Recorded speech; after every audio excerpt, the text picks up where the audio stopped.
The 2018 draft was a GM's dream when it came to first-round quarterbacks. There was a little bit of everything. You had the traditional, upright field general, the cocky gunslinger, the prototypical franchise guy, then you had the second coming of Michael Vick. And then there was Josh Allen. Now, it's really hard to box in Josh Allen with any one of these descriptions.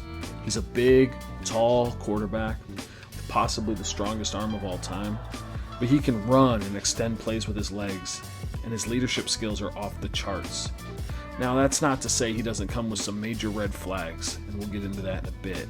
But the thing is that Josh excels at, you can't coach. It's amazing to me in this day and age with all the technology and advanced scouting we have, Josh Allen didn't get recruited by a single D1 school and eventually signed with Wyoming, where he played after junior college. Now, his numbers at Wyoming won't blow anyone away, mainly because of the lack of talent around him. But it was evident from the film that this kid was gifted. Now, going into the 2018 draft, some saw Josh as high as the first overall pick, and some saw him as a third-round talent at best. That's what happens when you can throw the ball a country mile, but you have some serious accuracy issues. The Buffalo Bills ended up trading with the Tampa Bay Buccaneers to take Josh with the 7th overall pick. Now, Buffalo has not had their franchise guy since the mid-90s, and Brandon Beane and Sean McDermott and company took a chance on a kid from Wyoming with a huge arm.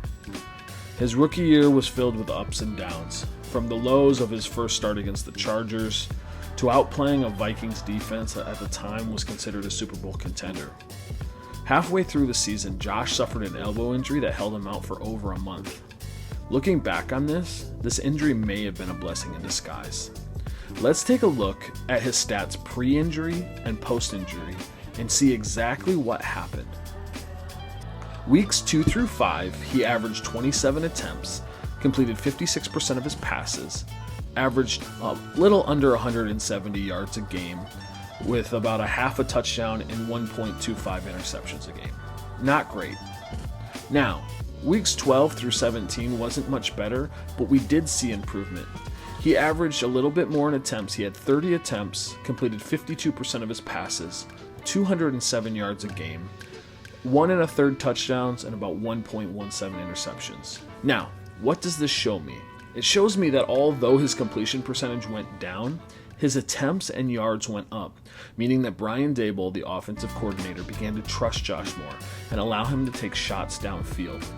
This is also about the time that we saw the emergence of Robert Foster. I don't think it's a coincidence that both of them started getting hot at the same time. Now, the stats that really jump off the page are his pre- and post-injury rushing stats. If we look at weeks 2 through 5, he averaged about 7 attempts a game, 27 yards, 4.1 yards a carry, and a shade under a touchdown. Weeks 12 through 17, he would average 9 carries, almost 80 yards, and 8.7 yards per carry.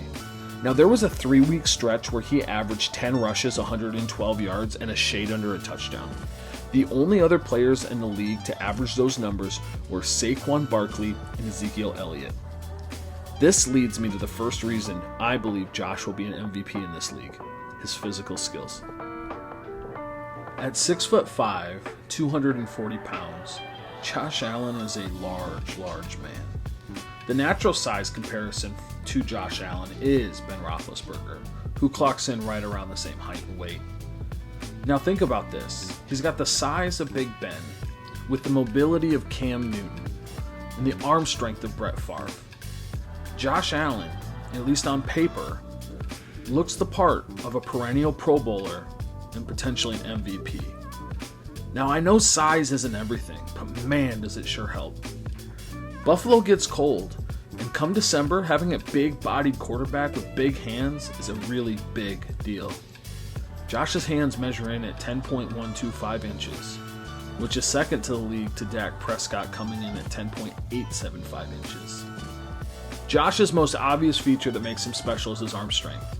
It's one of those attributes that vaulted him up to the 7th overall pick. The league has seen nothing like it. When hooked up to the sensors on Solon Science with Trench Dilfer, Josh threw a football about 74 miles an hour. That was the fastest throw they ever had on their segment, by far. Brandon Casillero from SB Nation says, Allen is a quarterback that can be trusted to sling it all over the field for 4 quarters. His mechanics are clean and polished, and his arm strength will never be a problem for him in the NFL. There isn't a long distance throw he can't make, nor a part of the field he can't attack. He throws on the run at an elite level, and his release is quick enough to squeeze into tight windows during broken plays. Even the 2019 MVP Patrick Mahomes had something to say about Josh's arm. "Josh is a great dude, but no one I've ever known has ever been able to throw the ball farther than me," Mahomes said. "I've never seen Josh throw in person, but maybe we can set something up next offseason. Hopefully I can get him to come down to Kansas City, and we can do something for charity," Mahomes said. "It's going to take at least 85 yards to win the throw-off." Now, Josh's arm is special. His size is special. But his physical skills don't stop there. He also is smart. Josh scored the highest on the Wonderlic test among 2018 rookies. But regardless of how special he is physically and mentally, every MVP needs help. And this brings me to the second reason Josh will be an MVP someday. The Buffalo Bills are committed to surrounding Josh with weapons. When Brandon Beane took over as the GM of the Buffalo Bills on May 9th, 2017, the team was in salary cap hell that was left to him from the Doug Whaley, Rex Ryan disaster. The team had so many bloated veteran contracts with very little to show for it. It was at this point that Beane and newly hired head coach Sean McDermott began what was affectionately named the process. Beane knew that in order to build a winner, the Bills were going to have to get rid of these overbloated contracts and acquire draft picks to build with young, cheap talent. And that he did. Sammy Watkins, gone for a second-round pick. Ronald Darby, gone for a third-round pick. Reggie Ragland, gone for a fourth-round pick. Marcel Darius, gone for a fifth-round pick. Tyrod Taylor, gone for a third-round pick. Cordy Glenn, gone to move up in the first round. All to start fresh and give their quarterback of the future, whoever it was, a chance not just to win now, but to win for the next 10 years.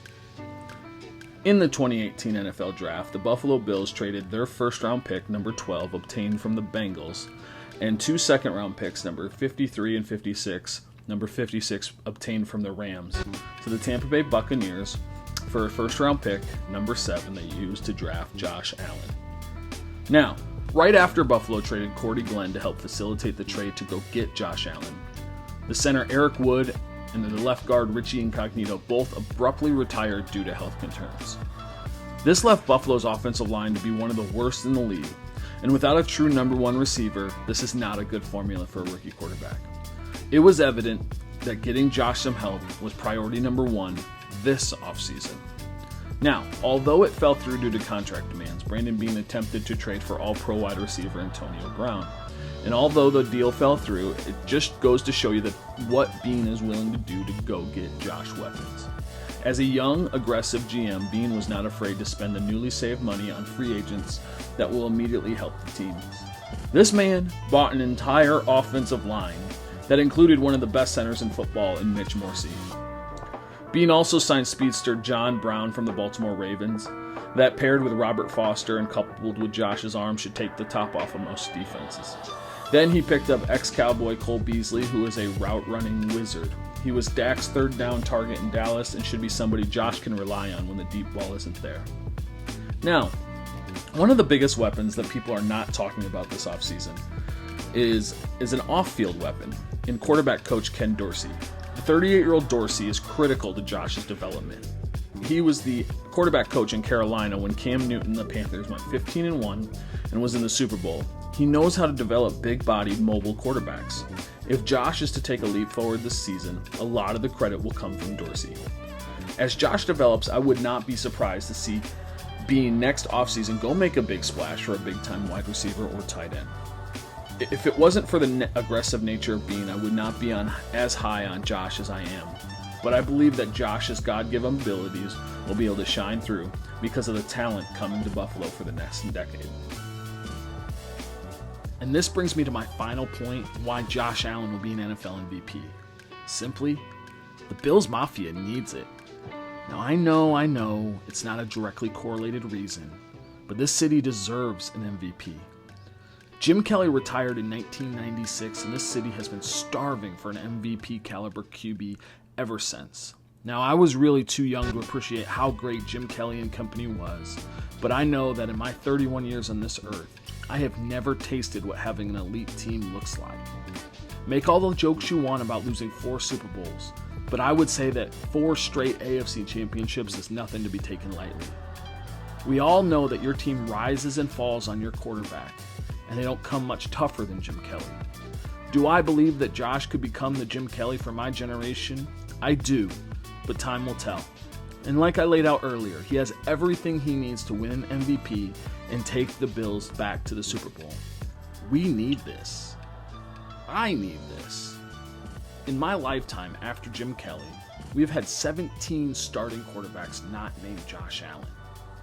We've had Alex Van Pelt, Todd Collins, Rob Johnson, Doug Flutie, Drew Bledsoe, J.P. Losman, Kelly Holcomb, Trent Edwards, Ryan Fitzpatrick, Brian Braun, E.J. Manuel, Thad Lewis, Jeff Toole, Kyle Orton, Matt Castle, Tyrod Taylor, and then we had to suffer with this.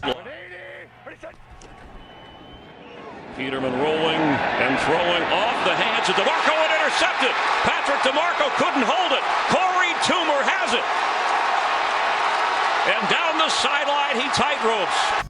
The fact that I still have my hair after that debacle is amazing.